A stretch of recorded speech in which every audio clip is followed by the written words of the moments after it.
आज का लेक्चर सभी इंजीनियरिंग ट्रेड्स के लिए है, चाहे उसमें इलेक्ट्रीशियन हो, फिटर हो, टर्नर हो, मशीनिस्ट हो, वेल्डर हो, जो भी आपकी इंजीनियरिंग ट्रेड्स हैं उन सब के लिए है ये, ठीक है। क्योंकि इस बात को आपको समझना पड़ेगा, आप ITI ट्रेनिंग कर रहे हैं, इस ट्रेनिंग के बाद आप किसी व्यावसायिक जीवन में जाएंगे और उस व्यावसायिक जीवन की नेचर कैसी होगी, उस व्यावसायिक जीवन की नेचर ऐसी होगी कि आपको या तो वर्कशॉप में काम करना होगा, उसके अंदर प्रोडक्शन, मैन्युफैक्चरिंग ऐसी कोई चीज़ हो रही होगी, या फिर आपको साइट पे काम करना होगा जहाँ पर असेंबली, फिटिंग, इरेक्शन, इंस्टॉलेशन, इस तरह की कोई बातें हो रही होंगी।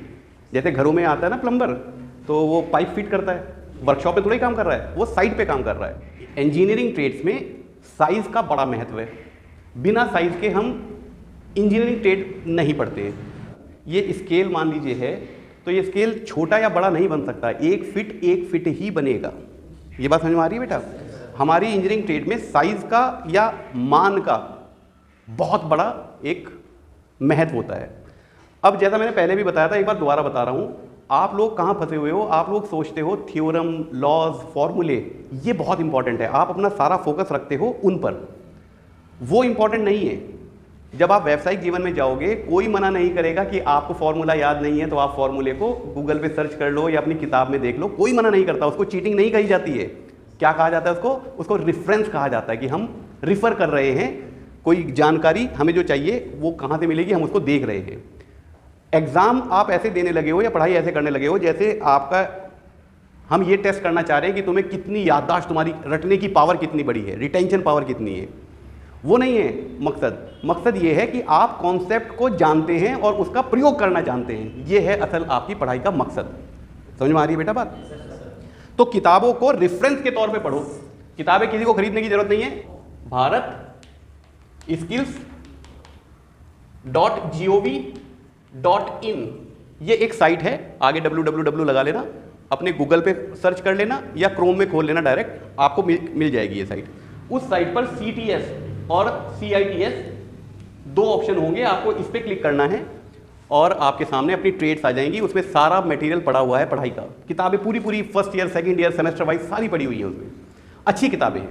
पर इन किताबों में ऐसे मत फंसो आप जैसे यही पूरी सत्य है। मेरी क्लास में आप लोग सवाल जरूर पूछेंगे, क्योंकि यहाँ पर कोई बात ऐसी ना रह जाए जो आगे जाके आपको फंसा दे। बात समझ में आ रही है बेटा? चलिए ठीक है, तो हम अपने इस लेक्चर को शुरू करते हैं। हमारी इंजीनियरिंग ट्रेड्स में साइज़ का बहुत महत्वपूर्ण है, और साइज़ जब हम नापते हैं, साइज़ आप कितने प्रकार के होते हैं वो आपने देख लिया होगा। कोणीय कुछ माप होते हैं, रेखीय कुछ माप होते हैं, वृत्तीय कुछ माप होते हैं, ऐसे नाप आपने देख लिए हैं। उनको नापने के अलग अलग औजार भी चाहिए हमें। इसको और समझाने के लिए मैं आप लोगों को इस मॉडल का सहारा लेता हूँ। ये मॉडल आपको दिखाई दे रहा है, लकड़ी का एक गुटका है। इस लकड़ी के गुटके को आप प्रकृति में ऐसे नहीं ढूंढ सकते कि प्रकृति में ये किसी दुकान पे मिलेगा ना, यानी कि उस दुकान पे कहीं से मैन्युफैक्चरिंग होकर आया होगा ना। इसका साइज़ 2 इंच बाय 2 इंच या 50 mm और 75 mm ये बनाया गया होगा, ठीक है। मैं अंदाजे से बोल रहा हूँ, हो सकता है ऊपर नीचे हो। प्रकृति में आपको मिलता है पेड़ से मिलती है आपको लकड़ी के फट्टे। आरा मशीन पे लकड़ी के फट्टे तो मिल जाते हैं ना आराम से। अब मान लीजिए उनमें से एक प्लैंक, उसको इंग्लिश में क्या कहते हैं बेटा? वुडन प्लैंक कहते हैं। एक प्लैंक आपके पास ये है, ये समझ में आ रहा है आपको ये क्या चीज़ मैंने बनाई है? इस प्लैंक में से ऐसे बहुत सारे निकाल सकते हैं हम, पर सारे के सारे एक जैसे निकले, क्योंकि हमें तो यही बनाना है ना। अलग अलग ITI में ये मॉडल्स होंगे, तो इसको नापना भी पड़ेगा, इसको नाप के यहाँ पे निशान भी मारना पड़ेगा। निशान मारने के बाद आपको उसको काटना भी पड़ेगा। तो सबसे पहले तो आपको निशान लगाना है ना, उस निशान को कितना लगाएं। मान लीजिए ये गुटका यहाँ से निकलने वाला है आपका, ऐसे ये गुटका यहाँ से ये निकलने वाला है मान लीजिए, तो ये निशान लगाना पड़ेगा ना, उसके बाद ही तो आरी चलानी शुरू करोगे। आप अंदाजे से तो नहीं चला सकते ना। इंजीनियरिंग ट्रेड में अंदाजा नहीं होता है, पहली बात ये समझ लीजिए, ठीक है।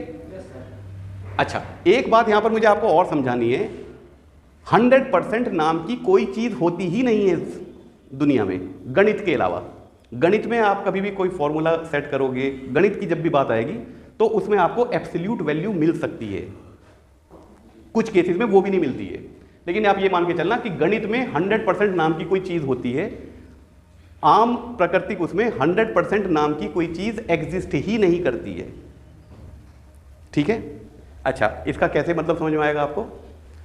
सफ़ेद 100% होता है क्या? सफ़ेद हमें पता नहीं, सफ़ेद 100% हम किसको कहें? काला 100% होता है क्या? हमें नहीं पता काला 100% ब्लैक बॉडी एक कॉन्सेप्ट है। अगर कोई बॉडी ब्लैक है 100%, तो यकीन मानना वो आपको दिखनी नहीं चाहिए। क्योंकि ब्लैक कैसे दिखता है रंग, अगर किसी पे कोई लाइट पड़ती है किसी ऑब्जेक्ट पर और वो कोई भी सारी लाइट अपने अंदर एब्जॉर्ब कर ले और कुछ भी रिफ्लेक्ट ना करे तो वो आपको कैसा दिखता है, ब्लैक कलर का। तो कायदे में तो वो आपको दिखना ही नहीं चाहिए ना, जब लाइट उस पर पड़ के कोई चीज़ बाहर रिफ्लेक्ट ही नहीं हुई, सारी चीज़ एब्जॉर्ब हो गई सारी लाइट, तो वो चीज़ आपको दिखनी नहीं चाहिए ना।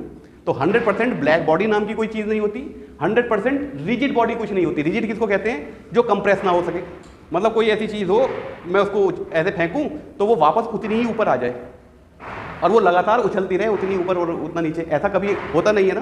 तो 100% रिजिड बॉडी कुछ नहीं होती। इसी तरह 100% माप नाम की कोई वस्तु एग्जिस्ट नहीं करती है। आप इसको नाप लो, आपको लगेगा ये 50 mm है साहब, हमने तो देख लिया 50 mm है, लेकिन आपको नहीं पता कि वो 50 से थोड़ा सा ज़्यादा भी हो सकता है, थोड़ा सा कम भी हो सकता है। आपका इक्विपमेंट ही उसकी औकात ही नहीं है इक्विपमेंट की कि वो उसके एग्जैक्ट नाप को नाप सके। 100% वो कितना नाप है नहीं नाप सकता। तो आज के इस लेक्चर में हम शुरू करेंगे और सबसे प्राथमिक जो एक इक्विपमेंट होता है नापने का, स्केल, इसको समझने की कोशिश करेंगे। पर इसको समझने से पहले कुछ बातें समझ लीजिए ताकि ये लेक्चर आपको समझ में आना शुरू हो। ये मोबाइल जिसमें हम शूटिंग कर रहे हैं, मोबाइल, इसमें बहुत सारे पार्ट्स लगे होंगे। आपको क्या लगता है ये सारे पार्ट्स एक ही कंपनी में बन रहे हैं? चिप कहीं और बन रहा है, बॉडी कहीं और बन रही है, डिस्प्ले कहीं और बन रही है, बहुत सारी कवर कहीं और बन रहा है, बहुत सारे पार्ट्स हैं और वो अलग अलग कंपनी बना रही है। फिर एक कंपनी उसको असेंबल कर रही है, असेंबल कर रही होगी ना कोई कंपनी उसको। अब सोचो वो एक पार्ट उठाए, वो क्या ओहो ये तो फिट नहीं हो रहा, दूसरा पार्ट उठाए, 50 पार्ट में एक पार्ट ऐसा हुआ जो फिट हो पाया उसमें, तो ऐसे तो बहुत समय लग जाएगा, बहुत सारी वेस्टेज हो जाएगी। इसलिए साइज़ का महत्व हो जाता है हमारी इंजीनियरिंग ट्रेड में, क्योंकि जरूरी नहीं है, विकास के इस लेवल पे हैं कि एक चीज़ सब लोग नहीं बना रहे हैं। आपकी ने जो शर्ट पहनी हुई है, इसमें इस्तेमाल होने वाली सारी चीज़ें क्या एक ही कंपनी में बन रही होंगी? धागा कोई और बना रहा होगा, कपड़ा कोई और बना रहा होगा, रंगाई कहीं और हो रही होगी, स्टिचिंग कटिंग किसी अलग अलग जगह पे हो रही होगी। ऐसा नहीं है कि वही मिस्त्री काट देगा और वही मिस्त्री स्टिच कर देगा। जब मास प्रोडक्शन होती है तो कटिंग एक सेक्शन में होती है, स्टिचिंग अलग होती है, डाइंग अलग होती है, अलग अलग तरीके से चीज़ें होती हैं। तो हर चीज़ फिट हो जाए एक दूसरे के साथ या हर वेस्टेज ना हो, इसके लिए साइज़ बहुत इंपॉर्टेंट हो रहा है बेटा। ये बात समझ में आ रही है? अब काज बड़ा हो गया, छोटा हो गया, बटन छोटा बन गया, बड़ा बन गया, तो फिर बहुत मुश्किल हो जाएगी ना हमें शर्ट बनाने में। देखो शर्ट बनाने तक में भी हमें कितनी दिक्कत हो रही है। ये बात समझ में आ रही है बेटा? तो साइज पर मैंने आपको कहा साइज 100% नहीं है। इसका मतलब क्या हुआ? इसका मतलब ये होता है कि हमें कोई ऐसा एक तरीका इवॉल्व करना पड़ेगा ताकि हमारी ज़्यादातर चीज़ें कामयाब हो जाएं और रिजेक्शन ना हो और काम हमारे होने लगे जो हम काम करना चाह रहे हैं। ये बात समझ में आ रही है बेटा? ठीक है। आप सभी इंजीनियरिंग ट्रेड वालों को, अगर आपको अपनी इस ट्रेनिंग को शुरुआत करना है तो आपको किस किस चीज़ का अंदाज़ा होना चाहिए वो मैं लिख देता हूं। आने वाले लेक्चर्स में इनके बारे में हम बात करेंगे, ठीक है? मेजरमेंट्स,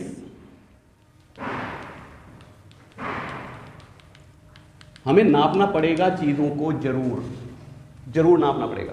अभी मैं प्रोडक्शन की बात कर रहा हूं, इलेक्ट्रीशियन के एम्पियर को नापने की अभी बात नहीं कर रहा हूं, लेकिन वो भी करी जाएगी। हर इक्विपमेंट की बात करेंगे, ठीक है, अपने अपने उसमें। उसके बाद आपको पता होना चाहिए टॉलरेंसेस के बारे में, अलाउंसेस के बारे में, लिमिट्स के बारे में और फिट्स के बारे में। यहां से हमारी ट्रेनिंग शुरू होती है। जब तक आपको इन कॉन्सेप्ट्स का पूरी तरह से पता नहीं होगा और इनको इस नज़र से देखना है कि कोई भी चीज़ 100% नहीं होने वाली है, हमें सिर्फ उतना अपनी उस कॉन्सेप्ट का इस्तेमाल करना है जिसमें हमारा काम हो जाए, वेस्टेज कम हो जाए, पैसा कम लगे, लागत कम लगे, कस्टमर के सारे हितों की रक्षा हो सके, हमारा काम हो जाए, वो ऑब्जेक्ट अपना काम करने लगे और बस इतना करना है हमें। लेकिन तब भी हम 100% पे नहीं पहुंच पाएंगे, ये बात ध्यान रखना। और अभी इस लेक्चर में मैं उसको बताऊंगा आपको कैसे, या आने वाले लेक्चर में भी इसकी बात करते हैं। और ये सारी चीज़ें क्यों हो रही हैं अभी मैंने उसका जिक्र करा था। इसको इंग्लिश में कहते हैं selective assembly. Selective assembly, selective assembly से ही हमारी इंजीनियरिंग ट्रेड्स को ऐसे इस रूप में आप देख रहे हैं। उसका मतलब ये निकल के आ रहा है कि एक पार्ट कहीं और बन रहा है, नट कोई और बना रहा है, बोल्ट कोई और बना रहा है, और हो सकता है बहुत सारे लोग बना रहे हो नट और बोल्ट, लेकिन ऐसा जरूरी नहीं है कि बोल्ट जिस कंपनी का उठाया, नट भी उसी कंपनी का। अगर नट आपका खराब हो गया और बाजार से आपको खाली नट खरीदना है, तो जरूरी नहीं है कि उसी कंपनी का नट मिल जाए या उसी लॉट का नट मिल जाए जो आपने जिसका बोल्ट ले रखा है। ये बात समझ में आ रही है नहीं आ रही है? पर वो नट इस बोल्ट पर फिट होना चाहिए। सेलेक्टिव असेंबली का भाव समझ लो, इसमें ज़्यादा डिटेल में नहीं जा रहे हैं। भाव ये है कि आप हर वो पार्ट उस पार्ट में फिट कर सकते हो जो उसके लिए बना है। जैसे आपने एक आधा इंची की पाइपलाइन लगाई, उसमें बैंड लगाना पड़ेगा। वो बैंड में अगर चूड़ियाँ कटी हुई हैं और पाइप में भी चूड़ियाँ कटी हुई हैं, तो वो चूड़ियाँ उस आधा इंची के पाइप पे, उस आधा इंची के बैंड पे चढ़ जानी चाहिए, चाहे कंपनी कोई सी भी हो। ऐसा ना हो कि बाजार से खरीद के लाए और कह रहे ओहो ये तो नहीं चढ़ रहा। तो हमें कुछ स्टैंडर्ड बनाने पड़ते हैं ना, इसलिए मेजरमेंट बहुत इंपॉर्टेंट हो गया। अब क्योंकि 100% नहीं हो सकता, तो टॉलरेंसेस और अलाउंसेस का एक कॉन्सेप्ट आया, क्योंकि आप ये नहीं कह सकते कि मुझे 50 mm चाहिए, 50 mm का साइज चाहिए। इस पर आपको टॉलरेंसेस का कॉन्सेप्ट लाना ही पड़ेगा, क्योंकि उसके बिना ये बहुत ही वेग सा आइडिया है, मतलब बिल्कुल बर्बाद आइडिया है। इसीलिए मैं आपको कह रहा था किताबों को सिर्फ रेफरेंस के लिए पढ़ना, उसमें पूरी जानकारी समझनी पड़ती है, जो नहीं लिखा वो समझना पड़ता है। और वहाँ पर आते हैं हम लोग। आप सिर्फ किताबें पढ़ के नहीं हो सकते ना उन चीज़ों को, वहाँ पर आएंगे हम लोग समझाएंगे ना आपको। आपको इस बात को ऐसे समझना है, अगर मैंने लिखा है 50 mm और लिखा हुआ है 50.0 mm और लिखा हुआ है 50.00 mm या लिखा हुआ है 50.000 mm, इन सारी चीज़ों को देखने में तो लग रहा है कि ये 50 mm लिखा हुआ है, पर ये सारी अलग हैं। इसको समझने के लिए आपको दो शब्द और आज के लेक्चर में बता रहा हूं। एक है एक्यूरेसी और एक है प्रिसीजन। एक्यूरेसी का मतलब क्या हो गया? हिंदी में क्या कहते हैं? शुद्धता। क्या कहते हैं इसको भाई? शुद्धता। और इसको कहेंगे सटीकता।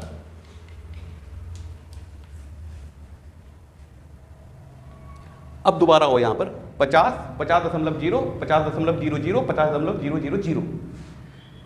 इससे आपको ऐसा लग रहा है कि ये 50 mm लिखा हुआ है, और मैं आपको क्या बताना चाह रहा हूं, हो सकता है इनमें से कोई सा भी 50, जो भी आप जॉब बना रहे हो, मान लीजिए ये आपका जॉब है, इसकी ड्राइंग ये रही है आपकी, इसकी ड्राइंग, ओके, एक आइसोमेट्रिक व्यू बना दिया मैंने, इसका 3 डायमेंशनल व्यू बना दिया, और यहां लिखा हुआ है ये 50 mm, या तो 50 mm लिखा हुआ है या 50.0 mm। भाई डायमेंशन आपको लिखी होगी ना, आपको पता होगा, पर कुछ भी लिखा हुआ है तब भी हम ये नहीं कह सकते कि ये 50 mm है 100%। इस बात को समझना बहुत जरूरी है आप लोगों के लिए। इससे सिर्फ ये समझ में आ रहा है कि अगर 50 mm लिखा हुआ है तो आप 50 mm हो सकता है स्केल से नाप दो, क्योंकि इसका अल्पमान, लीस्ट काउंट जिसको हम कहते हैं, इतनी टॉलरेंसेस में हमारा ये जॉब में कोई फर्क नहीं पड़ रहा। मतलब इस जॉब में थोड़ा बहुत बड़ा हो जाता है, छोटा हो जाता है, कोई फर्क नहीं पड़ रहा हमें। समझ में आ रही बात? लेकिन अगर ये जॉब ऐसा होता है जो कहीं जाके फिट हो रहा है, अब साइज में फर्क बर्दाश्त नहीं हो सकता ना, अब उससे फर्क पड़ने लगा, अब उससे गलतियां हो सकती हैं, हो सकता है फिटिंग ना हो रही हो। तो हमें जितनी ज़्यादा टॉलरेंसेस या मतलब जैसी फिटिंग चाहिए होती है, सेलेक्टिव असेंबली से आता है हमारी फिटिंग। फिटिंग आती है अलाउंसेस से, और अलाउंसेस का सीधा रिश्ता है टॉलरेंसेस से, और टॉलरेंसेस हम देते हैं मेजरमेंट पे। ऐसा है ये मामला। हमने ये जो आपको बताया है ना, ये इसकी सटीकता बताई है कि हमें इतनी सटीकता से ये साइज को नापना है, पर यहाँ पर जाके हमारे अधिकतर इक्विपमेंट्स की जो कैपेसिटी है, क्षमता है, वो तो खत्म हो जाती है। पर ये नहीं कह सकते ना कि हो सकता है ये साइज जो हम नाप रहे हैं, हो सकता है वो 50.00001 हो, पर हमारा जो इक्विपमेंट है वो तो 3 दशमलव से ज़्यादा नहीं नाप पा रहा ना। तो हम ये कैसे कह रहे हैं कि ये शुद्ध 100% 50 है? 50 नहीं है ना, 50 से थोड़ा सा बड़ा है वो। ये बात समझ में आ रही है आपको या नहीं आ रही है? हमारे पास नापने का इक्विपमेंट नहीं है बस, लेकिन हम ये कभी नहीं जान पाएंगे कि ये पूरा 50 mm था या उससे दशमलव के 50 प्लेस पे आगे जाके कोई साइज बड़ा या छोटा था।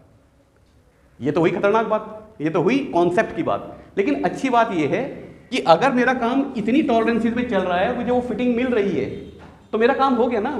यहां तक बात समझ में आ रही है? ये बात समझ में आ गई? भाई किसी को कोई सवाल का जवाब अगर चाहिए हो तो यहां पर लो। ये कॉन्सेप्ट समझ में आ रहा है आपको? हम जब साइज को नापते हैं टेक्निकल किसी भी ट्रेड की ट्रेनिंग में, तो हम उनको इस बैकग्राउंड में नापते हैं। आप ये मत समझ लेना कि 50 mm जो लिखा हुआ है और 50.0 जो लिखा हुआ है, इसके बीच में कोई फर्क नहीं है। इसके बीच में ये फर्क है कि हमें ऐसा इक्विपमेंट चाहिए होगा जो दशमलव के एक प्लेस तक नाप सके। और इसको मैं कल वाले लेक्चर में लेकर आऊंगा। एक मैं तराजू लेकर आऊंगा। आपने इलेक्ट्रॉनिक तराजू देखे हैं? इलेक्ट्रॉनिक तराजू, कुछ तराजू ऐसे होते हैं, उनका डिस्प्ले ऐसा लिखा होता है 0.0। जीरो जब उसका देखोगे तो ऐसा होगा। कुछ हो सकता है ऐसे लिखे हो 0.00000। जब उसका जीरो देखोगे आप, ऑन करोगे, किसी में डिस्प्ले ऐसा आएगा, किसी में डिस्प्ले ऐसा आएगा। इसका मतलब क्या है कि ये 1 किलो के 10वें हिस्से तक नाप पा रहा है, यानी कि 100 ग्राम तक नाप पा रहा है। बात समझ में आ रही है? इसका मतलब ये है ये 10 ग्राम तक नाप पा रहा है। और अगर यहाँ 3 जीरो है तो उसका मतलब है कि वो 1 ग्राम तक नाप पा रहा है या 2 ग्राम तक नाप पा रहा है। बात समझ में आ रही है? नहीं आ रही है? इसका क्या मतलब है, अगर आपने इस तराजू में चीनी नापने की कोशिश करी, तो जब यहाँ आपने कहा 5 किलो चीनी दे दो, उस पर लिखा आया 0.5, ये चल क्यों नहीं यार, 0.5.0। अगर तराजू में ये लिखा आया तो आप समझ जाओगे 5 किलो हो गई ना चीनी। पर अगर आप उसमें 5 दाने और डाल दोगे तब भी ये मान बदलने वाला नहीं है। 10 डाल दोगे और दाने तब भी बदलने वाला नहीं है। जब तक आप उसमें इतने ना डाल दो कि ये फिगर 1 हो जाए, तब तक वो नहीं बता पा रहा कि ये 5 किलो है या 5 किलो से थोड़ा सा ज्यादा है या 5 किलो से थोड़ा सा कम है। ये बात समझ में आ रही है आपको या नहीं आ रही है? तो हमारे साइज जो है वो 100% एग्जिस्ट नहीं करते। पर कॉन्सेप्ट क्या कह रहा है? कॉन्सेप्ट ये कह रहा है मेरा कि हम मेजरमेंट इसलिए कर रहे हैं क्योंकि हमें वो वांछित टॉलरेंसेस चाहिए, सटीकता चाहिए, शुद्धता चाहिए। उस सटीकता और शुद्धता से हमारे अलाउंसेस का सीधा सीधा संबंध है और इनकी वजह से हमें वो फिटिंग मिलती है। आप अपना पेन दिखाएंगे जरा, आप इस पेन की फिटिंग देखें, इसके ढक्कन की। ये यहाँ पर एक स्लाइडिंग फिट है, मतलब ऐसा ना हो कि ये बहुत ढीला हो। बहुत ढीला होगा तो हम इसके लॉक को नहीं पकड़ पाएंगे ना, लॉक नहीं बना पाएंगे, ठीक है। अच्छा, लॉक होने के बाद भी आप देखेंगे ये ऐसे घूम सकता है लेकिन आगे पीछे नहीं हो सकता। लॉक होने के बाद इसकी फिट कैसे चाहिए? मुझे स्लाइडिंग फिट चाहिए। तो हम ऐसा नहीं हो सकता इसको बिल्कुल जकड़ दें कि ये बिल्कुल अब ऐसे भी नहीं घूम पा रहा है। बात समझ में आ रही है? नहीं आ रही है? और ना इसको इतना ढीला कर सकते कि ये ढक्कन तो जेब में लगा रह जाए और पेन अंदर चला जाए। समझ में आ रही है ना बेटा बात? ये होती है हमारी फिट।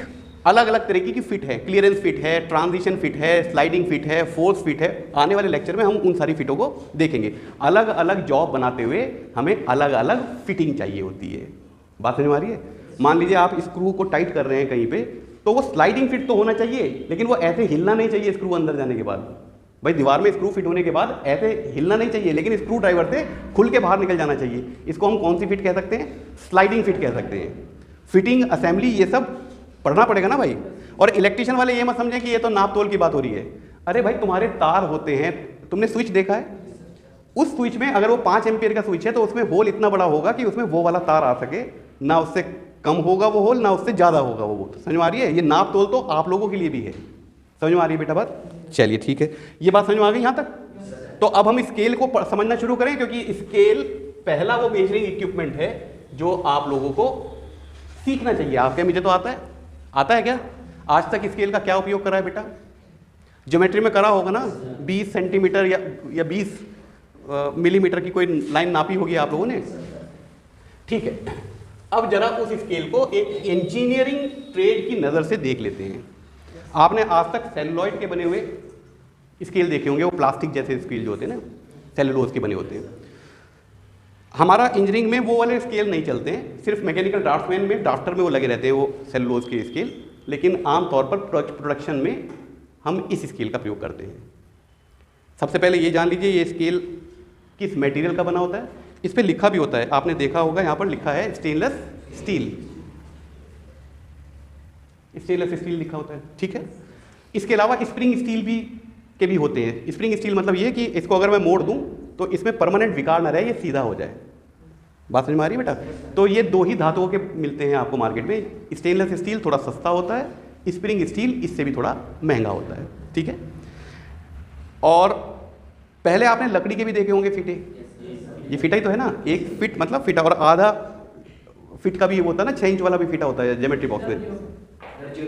दर्जियों पे होता है, दर्जियों पे तो लकड़ी के भी होते हैं, बहुत बड़े बड़े भी फिटे होते हैं। लेकिन आपने अब तक जो इस्तेमाल करा है वो एक तो प्लास्टिक वाला करा होगा आधा इंच का, ये 1 फीट वाला है, आधा इंच का कह रहा हूँ, आधा फीट वाला है वो, ठीक है ना, 6 इंच का। ये 12 इंच का या 30 सेंटीमीटर आप कह लो इसको, 2 फीट वाला भी होता है, 2 फीट से ज़्यादा आमतौर पर नहीं होते, लेकिन स्पेशल ऑर्डर पे बन सकते हैं वो भी, अगर आपको उतनी बड़ी, क्योंकि उतने बड़े फीटे को रखना, स्टोरेज करना, वो मुड़ जाएगा, टूट जाएगा, तो डैमेज जल्दी हो जाएगा, उसको रखना भी बड़ा मुश्किल होता है। ठीक है, तो इसके बारे में अभी हम जानेंगे। हर फीटे में 2 तरीके के स्केल बने होते हैं, इसको आप कंपैरेटिव स्केल भी कह सकते हो, क्योंकि एक साथ ये 2 तरीके की 2 अलग अलग प्रणालियों की तुलना भी कर रहा है। कौन कौन सी प्रणालियां हैं वो? मेट्रिक और एफपीएस। यूनिट्स की मेरी एक अलग वीडियो डली हुई है, आप उसको देख सकते हैं, इकाइयां किसी और लेक्चर में पढ़ाऊंगा। ऊपर जो ये छोटे छोटे डब्बे आपको दिखाई दे रहे हैं, 1 2 3 4 5 6 7 8, ये क्या लिखे हुए हैं बेटा? Centimetre, correct. और नीचे जो बड़े बड़े लिखे हुए हैं ये क्या हैं? इंच हैं, वो इंच हैं। पहले मैं आपको ये 2 प्रणालियां ही थोड़ा सा इसका आइडिया दे देता हूं, ताकि आप लोगों को दिक्कत ना हो। 2 तरीके की प्रणाली है बेटे आपके उसमें, एक को कहते हैं मेट्रिक, मेट्रिक निकला है मीटर से, मीटर से, और एक है आपकी ब्रिटिश, उसमें इंच वाली चीजें आती है। ठीक है, ब्रिटिश। इसका थोड़ा सा बता देता हूं। 1 मीटर में कितने सेंटीमीटर? 100। 1 मीटर में 10 डेसीमीटर होते हैं, लेकिन 100 सेंटीमीटर होते हैं। ठीक है, 1 सेंटीमीटर में कितने? 10 मिलीमीटर। ठीक है, 1 मिलीमीटर में 1000 माइक्रोमीटर, माइक्रोन भी कहते हैं उसको। 1 मिलीमीटर कितना है? बहुत पतला सा है, जितनी आपकी पेन की, ये बॉल पेन की आगे की वो है ना सिक्के की निब, वो समझ लो 1 मिलीमीटर है। उसका भी 1000वें हिस्से को हम क्या कहते हैं? Micron, micron. ठीक है, और कभी कभी सवाल ये आ जाता है 1 मीटर में कितने माइक्रोन? तो 1 मीटर में होते हैं 10 की पावर 6 माइक्रोन। बात समझ में आ रही है बेटा? 1 मिलीमीटर का 1000वां हिस्सा होता है माइक्रोन, और हम यहां तक नापते हैं आमतौर पर अपनी इंजीनियरिंग ट्रेड्स में। आपके बाल का लगभग 1000वां हिस्सा, लगभग बता रहा हूं, बाल 1 मिलीमीटर से पतला होता है मुझे मालूम है, लेकिन 1000वां हिस्सा, झुट्टे के बाल देखे, झुट्टे के, हाँ, वो लगभग 1 मिलीमीटर। तुम्हारे से तो मोटे होते हैं ना वो, समझ आ रही बात? तेरी दाढ़ी के बाल हैं, जिनके मोटे मोटे बाल होते हैं वो 1 मिलीमीटर के आप मान सकते हैं। उसका 1000वां हिस्सा सोचो कितना छोटा होगा वो। बात समझ में आ रही है बेटा? ऐसे ही ब्रिटिश के भी आपको थोड़े से पता होने चाहिए, ये चीज़ें आप सब लोगों को पता होनी चाहिए। और मैं ये नहीं कह रहा इसको रटो, मैं ये कह रहा हूं इनका इतनी बार प्रयोग करो कि ये आपके मुंह से अपने आप निकलने लगे हैं। 1 फीट में कितने इंच होते हैं भाई? 12 इंच। ठीक है, 1 यार्ड में कितने फीट होते हैं? 3 फीट। इससे बड़ी 1 फरलॉन्ग, फरलांग जिसको आप हिंदी में फरलांग सुना है आपने? फरलांग शब्द नहीं सुना? पुराने लोग फरलांग बहुत इस्तेमाल करते थे, जिन्होंने ब्रिटिश का यहाँ पर शासन देखा हुआ है। 1 फरलांग में कितने होते हैं? 220 यार्ड होते हैं, if I am not wrong, एक बार चेक कर लेना। और इससे बड़ा क्या होता है? 1 मील, माइल, मील तो सुना है ना? 1 माइल में कितने होते हैं? 8 फरलॉन्ग। एक बार चेक कर लेना। मैं क्योंकि ब्रिटिश सिस्टम में मैं बहुत ज़्यादा काम नहीं करता हूँ, इसलिए उसमें थोड़ा हो सकता है कन्फ्यूजन हो, लेकिन मुझे लगता है कि मैंने ठीक लिखा है। ठीक है, ऐसे ही 1 किलोमीटर में 1000 मीटर, 1 मीटर में 100 सेंटीमीटर या 10 डेसीमीटर, 1 सेंटीमीटर में 10 मिलीमीटर और 1 मिलीमीटर में 1000 माइक्रोन। इसकी तो छोटी यूनिट मैंने बता दी, इसकी भी छोटी यूनिट बता देता हूँ। 1 इंच में हम 8 हिस्से करते हैं। 1 इंच में कितने हिस्से करते हैं? 8। और हर 8वें हिस्से को, यानी कि 1/8वें इंच को हम क्या कहते हैं? इंग्लिश में तो 1/8 इंच ही कहते हैं उसको, हिंदी में उसको कहते हैं सूत। आपने ये शब्द सुना होगा, 2 सूत का बोल्ट, 3 सूत का बोल्ट, ये सुना है ना शब्द? वो क्या है? वो 1 इंच का 8वां हिस्सा है। समझ में आ रही बात? तो 4 सूत का जो बोल्ट होगा वो आधा इंची का बोल्ट कहलाता है। 4 सूत की, जिसमें चूड़ियां कटी हुई होंगी। बात समझ में आ रही है बेटा? और 1 इंच के 1000वें हिस्से को हम कहते हैं थाउ, THOU, थाउ। इसको थाउजेंड समझ लेना कि वो 1 इंच का 1000वां हिस्सा है। ये बात समझ में आ गई बेटा? अच्छा, तो ये समझने के बाद आज आखिरी चीज जो मैं आप लोगों को बताना चाह रहा हूं वो है लीस्ट काउंट। लीस्ट काउंट का सीधा सीधा संबंध है आपके प्रेसीजन से।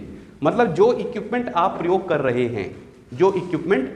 रहे हैं, वो कितना सटीकता से उस नाप को नाप सकता है। मान लीजिए ड्राइंग में आपका नाप लिखा हुआ है 50.0, ऐसा कोई नाप लिखा हुआ है, तो आपको ऐसा कोई इक्विपमेंट चाहिए जो दशमलव के एक प्लेस तक नाप सके mm में। कितने में? mm में। ये सेंटीमीटर नहीं लिखा हुआ है, mm लिखा हुआ है। मान लीजिए अगर ये सेंटीमीटर लिखा होता तब तो कोई दिक्कत ही नहीं थी, स्केल फिर तो स्केल बनाई है उसके लिए, क्योंकि ये 1 सेंटीमीटर का 10वां हिस्सा तो नाप ही पा रहा है। एक ऊपर वाले देखोगे आप, 1 सेंटीमीटर में 10 हिस्से बना रखे हैं, तो एक हिस्सा 1 सेंटीमीटर का 10वां हिस्सा हो गया नहीं हो गया? तो वो अगर ये सेंटीमीटर लिखा होता तो यहाँ पर तो ये मिलीमीटर हो गया ना, तो ये मिलीमीटर तो नाप ही देता ना 1 मिलीमीटर। हमारा जो इंजीनियरिंग स्केल होता है जिसकी बात कर रहा हूँ, इसका अल्पमान होता है, अल्पमान 0.5 mm। क्या होता है भाई? अब इसको समझो, आपको मैं अभी ये स्केल दे रहा हूँ, पहले मैं इसमें दिखा दूँ। अगर आप पहले 10 सेंटीमीटर को देखोगे और गौर से अगर आप इसको देखोगे तो 1 मिलीमीटर के बीच में भी एक लाइन लगी हुई दिखाई देगी आपको, यानी कि इन्होंने 1 सेंटीमीटर को 20 हिस्सों में भाग कर रखा है। 10 के बाद 1-1 मिलीमीटर की आपको 10 लाइनें दिखाई देंगी, हर 1 सेंटीमीटर में 10 लाइनें दिखाई देंगी। लेकिन 10 सेंटीमीटर से पहले आपको ये 20 लाइनें दिखाई देंगी हर सेंटीमीटर में। 1 सेंटीमीटर को अगर आपने 20 हिस्सों में भाग कर रखा है, एक को अगर आपने 20 हिस्सों में भाग कर रखा है, तो क्या आंसर आएगा? 1 सेंटीमीटर मतलब 10 मिलीमीटर। भाई 1 सेंटीमीटर में 10 मिलीमीटर होते हैं ना, तो अगर मैं इसको मिलीमीटर में नापना चाह रहा हूं तो ये आधा दिखाई दे रहा है आपको? आधा दिखाई दे रहा है, नहीं दे रहा है आधा? वही मैं कह रहा हूं कि अगर ये सेंटीमीटर लिखा होता तब तो ये मिलीमीटर में नाप ही देता। ये जो आधा मिलीमीटर लिख रखा है, आपका इंजीनियरिंग स्केल जो है वो आधा मिलीमीटर तक नाप सकता है। ये बात समझ में आ रही है? पीछे दिखा दो सब। तो मैं एग्जाम्पल के तौर पे आपको बता रहा हूं कि ये जो 1 और 2 लिखा हुआ है, इसके पीछे यहाँ कहीं 0 भी लिखा होगा, ठीक है? हम यहाँ पर अपना दिमाग को कंसंट्रेट करेंगे, यहाँ पे समझने की कोशिश करेंगे। इस साइज को हम क्या कह रहे हैं? 1 सेंटीमीटर। ये बात समझ में आ रही है आपको? क्योंकि इस 1 सेंटीमीटर को हमने 10 हिस्सों में विभाजित कर रखा है, तो एक ये हिस्सा क्या होगा? 1/10वां सेंटीमीटर। और हमें ये पता है 1 सेंटीमीटर में 10 क्या होते हैं? मिलीमीटर। तो ये वाला साइज कितना हो गया आपका? 1 मिलीमीटर का। अगर ये पूरा स्केल ऐसा ही बना होता जैसा आपके ज्योमेट्री बॉक्स के स्केल होते हैं, उनका लीस्ट काउंट यानी कि अल्पमान क्या हो सकता है? 1 मिलीमीटर। ये बात समझ में आ रही है नहीं आ रही है? क्योंकि हम इंजीनियरिंग ट्रेड के हैं, हमारा जो ये स्केल होता है स्टेनलेस स्टील वाला, पतला सा होता है ये, इसका अल्पमान होता है 0.5 मिलीमीटर। वो कैसे? हमने क्या करा, इन दो छोटी छोटी, मतलब ये 1 मिलीमीटर है, इनके बीच में भी हमने एक छोटी छोटी लाइन यहाँ पर लगा रखी है, तो ये आधा मिलीमीटर हो गया ना। एक छोटे से छोटा डब्बा जो है वो हमारा आधा मिलीमीटर हो गया ना। तो ये छोटे से छोटा जो मान शुद्ध सटीकता से नाप सकता है, सटीकता से, शुद्धता की बात नहीं कर रहा है, एक्यूरेसी की बात नहीं कर रहा, सटीकता की बात कर रहा हूं, ये आधा मिलीमीटर से कम का मान नहीं नाप सकता है। तो अगर आपको कोई ऐसा साइज चाहिए हो जिसमें लिखा हो 122.05 मिलीमीटर, अगर ये साइज आपको नापना हो तो आप इस स्केल का प्रयोग नहीं कर सकते, क्योंकि ये तो आधा मिलीमीटर, यानी कि यहां पर इसकी कैपेसिटी खत्म हो रही है और यहां पर भी ये 5-5 में नाप रहा है। ऐसा नहीं नाप सकता ये आपका स्केल ये नहीं नाप सकता। 1.5 तो नाप सकता है, 1.5 मिलीमीटर नाप सकता है सटीकता से, लेकिन ये 1.2 नहीं नाप सकता है। प्रॉब्लम ये है क्योंकि ये 5-5 के पहाड़े में ही चलेगा। इसका अल्पमान जो है लीस्ट काउंट 0.5 है, तो ये या तो 1.5 नाप सकता है या फिर 2 मिलीमीटर नाप सकता है। 1.2 मिलीमीटर भी नहीं नाप सकता ये। उसके लिए आपको कोई दूसरा इक्विपमेंट आना पड़ेगा, जिसको हम क्या कहेंगे? वर्नियर कैलिपर कहेंगे। बात समझ में आ रही है नहीं आ रही है? क्योंकि वर्नियर कैलिपर का लीस्ट काउंट होता है 0.02 मिलीमीटर। अब ये 2 के पहाड़े में नाप सकता है, पर इसकी प्रॉब्लम ये हो गई, ये भी 0.03 को सटीकता से नहीं नाप सकता। इसके लिए फिर मुझे लाना पड़ेगा माइक्रोमीटर। ये बात समझ में आ रही है नहीं आ रही है? तो हमारा जो भी साइज है, उसकी जो भी लिमिट है या उसके जो भी टॉलरेंसेस और उसकी वजह से जो भी आपकी फिटिंग आने वाली है, हमें उसको नापने के लिए उसी तरीके का या उसी कैपेसिटी का मेजरिंग इक्विपमेंट प्रयोग करना पड़ता है। ये बात समझ में आ रही है आपको या नहीं आ रही है? ये बात समझ में आ गई कि 100% हम कभी श्योर नहीं हो सकते कि ये नाप वही है जो हमने लिख रखा है। हम सिर्फ वो नाप लिख सकते हैं जितना हम नाप पा रहे हैं दिए गए इक्विपमेंट से। ये बात समझ में आ गई आप लोगों को?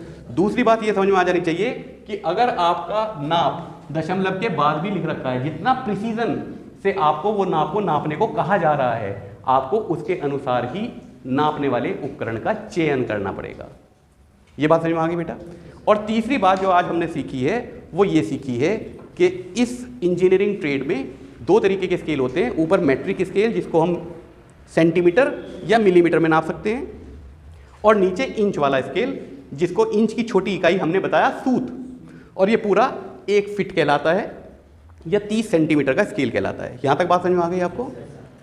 आखिरी बात जो मैं चाहूँगा कि आप इसको रट लेना, मतलब मैं वैसे रटने के खिलाफ हूँ, पर इसको इतनी बार प्रयोग कर लेना कि आप लोग इस सवाल में या इस जो मैं रिलेशन बता रहा हूँ ये आप लोगों को पता होना चाहिए। 1 इंच में 25.4 मिलीमीटर होते हैं। इस रिलेशन को याद रखना क्योंकि ये कन्वर्जन में बहुत काम आता है बेटा। इसको आप 2.54 सेंटीमीटर भी कह सकते हो। किसी को यहां पर प्रॉब्लम आ रही हो तो बताना। 25.4 मिलीमीटर या 2.4 सेंटीमीटर एक ही बात है। किसी को कोई कंफ्यूजन है क्या? क्योंकि 1 सेंटीमीटर में 10 मिलीमीटर होते हैं, तो इसको अगर आपको मिलीमीटर में चेंज करना है तो 10 से गुणा करना पड़ेगा ना, तो ये दशमलव यहाँ का यहाँ पहुँच जाता है। ये बात समझ में आ रही है आप लोगों को? भाई किसी का कोई सवाल हो तो पूछते हुए चलना, क्योंकि कभी कभी क्या होता है लैंग्वेज में, खास तौर से इंजीनियरिंग जब हम चीज़ों को समझा रहे होते हैं, ये कहानी तो है नहीं, हम लैंग्वेज में, वो सही लैंग्वेज हो सकता है इस्तेमाल ना हो पा रही हो, तो कुछ कन्फ्यूजन रह जाता है। आप लोगों के सवाल ही आपको ट्रेनिंग दिलवाएंगे। मेरा लेक्चर तो सिर्फ 50% काम कर सकता है, आपके सवाल। और सारे छात्रों को कह रहा हूँ जितने भी यहाँ बैठे हैं, आप लोग बिल्कुल मानना मत, अगर आपको कोई भी संदेह रह गया हो आप लोग पूछते रहना अपने सवालों। और मैं आपको ये बता चुका हूँ लीस्ट काउंट है आपका 0.5 मिलीमीटर, ये आपका लीस्ट काउंट है इस स्केल का, ठीक है। और इंच में इसका लीस्ट काउंट आता है 1/32 इंच, मतलब 1 इंच को 32वें हिस्से में इन्होंने भाग कर रखा होगा नीचे की तरफ, ठीक है, देख लेना आप। अब सवाल ये भी आ सकता है कि क्या इस स्केल को यहीं के यहीं हम और इसका लीस्ट काउंट कम नहीं कर सकते? नहीं कर सकते। वजह क्या है? अगर मैंने यहां पर एक लाइन और मारी, इसको आधे मिलीमीटर को भी 2.5 मतलब 0.5 मिलीमीटर को भी 0.25 मिलीमीटर बनाना चाहा, तो ये लाइन इतनी करीब करीब हो जाएंगी कि आप उनको देख ही नहीं पाओगे। गलतियां वैसी, फिर एक्यूरेसी में दिक्कत आनी शुरू हो जाएगी। प्रिसीजन तो शायद हम बढ़िया कर दें, लेकिन फिर हमारी आंखों की भी तो एक कैपेसिटी है ना भाई, फिर हम उसको अलग अलग देख नहीं पाएंगे, तो साइज वैसे गलत होने शुरू हो जाएंगे, क्योंकि उनकी शुद्धता खराब हो जाएगी सटीकता बढ़ाने के चक्कर में। तो फिर हमें कोई दूसरा मॉडल का जो किसी और सिद्धांत पे काम कर रहा हो, ऐसा एक मेजरिंग इक्विपमेंट चाहिए होता है जो वर्नियर कैलिपर है। आगे की क्लास में उसकी बात करेंगे। ये बात समझ में आ रही है बेटा? तो इसलिए हम इसको और ज़्यादा इसका लीस्ट काउंट कम नहीं कर पा रहे हैं। 0.5 भी जो कर दिया वो भी बहुत ज़्यादा खतरा आ जाता है उसकी शुद्धता में, एक्यूरेसी से हम नहीं ले पाते ना उस नाप को। बात समझ में आ रही है बेटा? ठीक है। अब आप इस बात को ध्यान में रखना हमेशा कि अगर 25.00 ऐसा कोई साइज लिखा है ना, यहां लग रहा है दशमलव, अगर 25.00 कोई साइज लिखा है तो आपको इस बात समझ में आ जानी चाहिए कि ये साइज अब स्केल से नहीं नपेगा। ये बात समझ में आ रही है नहीं आ रही है?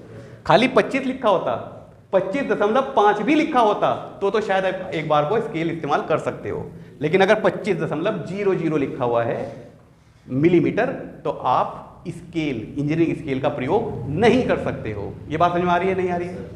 दूसरी बात जो आपको समझ में आनी चाहिए, अगर आपको कहा कि वर्नियर कैलिपर से इसको नापो, और वर्नियर कैलिपर में आपने नापा, अभी बाद में समझाऊंगा वर्नियर कैलिपर कैसे नापते हैं, और आपका जो मान आया वो आया 25, क्या आया भाई? तो आप कभी भी उस रीडिंग को 25 नहीं लिखोगे, आप क्या लिखोगे उसको? 25.00। समझ में आ रही है? ताकि पढ़ने वाले को ये पता चल जाए कि ये किस सटीकता से नापा गया है 25 mm। उन्हें समझ में आ जाएगा कि ये वर्नियर कैलिपर से नापा गया रीडिंग है। तो इसमें गड़बड़ कितने की हो सकती है? 0.02 मिलीमीटर की गड़बड़ हो सकती है। मतलब या तो ये 25 से 0.2 मिलीमीटर ज्यादा है या कम है, क्योंकि आपकी रीडिंग लेने की एक्यूरेसी कितनी खराब हो सकती है? जितना उसका अल्प मान है। भाई हो सकता है एक रीडिंग फालतू ले लियो आपने, या एक रीडिंग कम ले लियो, तो जो अल्प मान है उसका लीस्ट काउंट है, उतना ही एरर आपकी रीडिंग में आ सकता है। ये बात समझ में आ रही है नहीं आ रही है? ये नज़र आपको लेके चलनी पड़ेगी। हम लोग अब ज्योमेट्री में बात नहीं कर रहे हैं, अब हम किस में बात कर रहे हैं? इंजीनियरिंग, अभियंत्रिकी में पहुंच गए हैं। बात समझ में आ रही है बेटा? ये साइंस से थोड़ा सा है, तो साइंस का ही हिस्सा, पर उसका एक स्पेशलाइज्ड तरीके हैं काम करने के, हमारे अपने एक स्टैंडर्ड होते हैं हम साइंस के ही, लेकिन हम लोग क्या कहलाते हैं, टेक्निकल लोग कहलाते हैं, इसीलिए आप लोगों को टेक्नीशियंस कहा जाता है। ठीक है, हमारे काम करने के तौर तरीके बिल्कुल अलग होते हैं। साइंस में रहते हुए तो आपने 12th तक भी काम करा है ना, साइंस साइड वाले हो आप लोग, लेकिन जब हम टेक्निकल पढ़ाइयाँ पढ़ते हैं, अप्लाइड साइंस के भी कहते हैं उसको, तब हम उसको थोड़ा हमारे काम करने के तरीके और हमारे सोचने समझने के तरीके, स्टैंडर्ड्स बदल जाते हैं थोड़े से। ये बात समझ में आ रही है बेटा? इस बात को याद रखोगे आप। अगर वर्नियर कैलिपर से नाप रहे हो तो 0.00 आपको लिखनी है, चाहे आपका मान 25 mm ही आया है। और अगर ये कहीं साइज ऐसा लिखा है तो आप स्केल से नहीं नापेंगे उसको, वर्नियर कैलिपर से नापेंगे। अगर ये साइज 25.000 लिखा होता मिलीमीटर में, तो आप समझ जाना कि ये साइज माइक्रोमीटर से नापा हुआ है, मतलब दशमलव की 3 प्लेस तक, 1 mm के 1000वें हिस्से तक हमने उसको शुद्धता से और सटीकता से नाप दिया है। तो इसमें अब इस साइज में एरर कितनी हो सकती है? या तो ये 25.001 हो सकता है, या ये 24.999 हो सकता है। मतलब इतना एरर हो सकता है बस इस साइज में जब हमने नापा। वर्नियर कैलिपर से नापते तो हमारा एक्यूरेसी ये कहला रही होती है, या तो ये 25.02 होगा या फिर ये 24.98 होगा। यहाँ पे मैंने 2 और 98 क्यों लिखा, यहाँ पर 99 और 1 क्यों लिखा?